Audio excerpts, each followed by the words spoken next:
So we have warmed up and really prepared the body here. We're going to come into Dolphin. So I'm going to interlace my fingers. You can leave your arms straight ahead. We're going to measure. If you grasp elbow and elbow, that's where you want to have your hands, or your elbows rather. So really lifting, we're pressing the forearms down into the mat here. And then we're going to lift the hips up. So we're very, basically doing downward dog in the lower body, but we're on our forearms in the upper body. And you can bend the knees. If you are feeling tight, you can widen the stance. If you are doing great, you can walk the feet up closer towards the elbows. We're going to come down.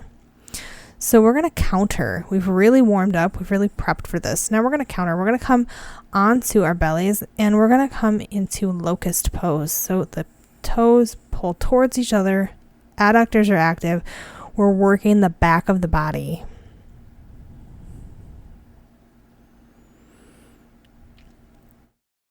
Bring the toes together, spread the knees wide as we come into extended child's. So we think about what we've done. We've really warmed up the hamstrings. We've really focused on the hamstrings and the upper body, which is appropriate for Dolphin, but now we want to counter. So we've come into extended child's pose just for a little bit of rest time. We're going to come into hero's pose, and depending on your flexibility, you could make this a reclining hero's if you chose to.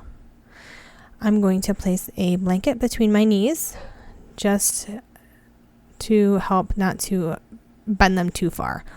So we're pulling the belly button towards the spine, keeping the chest nice and open. We're stretching those quads.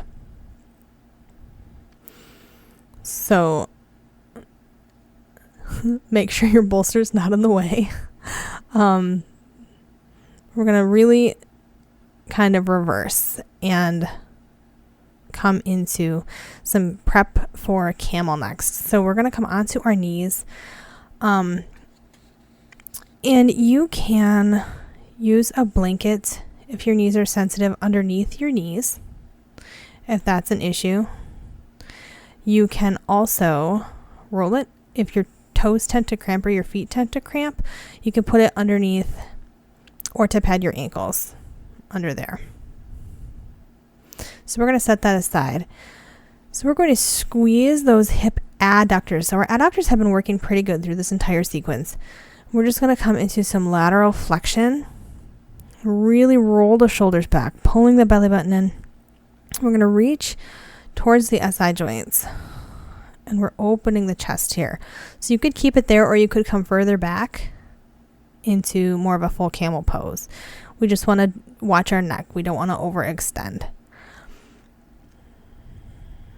So now we're going to come onto our backs.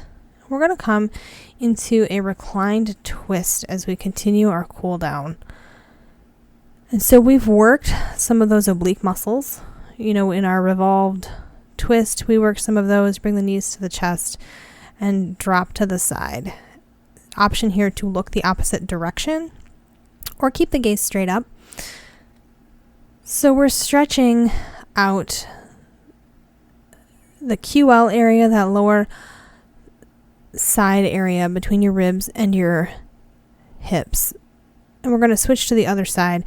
And as you do this, with each exhale, try to drop those ribs closer to the mat. So the ribs that are now on this side that we can see, each exhale, you try and relax that tissue and drop those ribs towards the mat. So we have engaged our core. We have brought some heat. We have done a little inversion. We've done some down dog poses. We've done some dolphin pose, which was our peak this month. Bring the knees to the chest. So we've really activated those hip adductors as well as the abductors, but the hip adductors. So we want to stretch those out. So we're going to come into happy baby.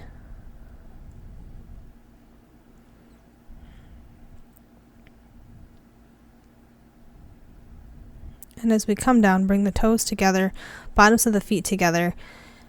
And you can use blocks if you choose as we come down into reclined bound angle.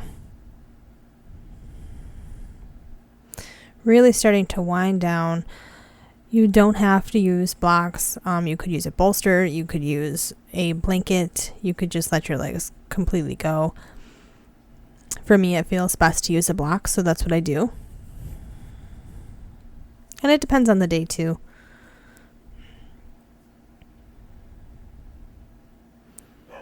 Really breathing into anywhere that feels tight. And we're going to bring the knees together, move our blocks out of the way, and we're going to come into Shavasana. So we're going to lift the pelvis and let all of the natural curves of the spine be present. As we let the legs roll out laterally, we pull the shoulders under the back so the chest is nice and open, and we relax.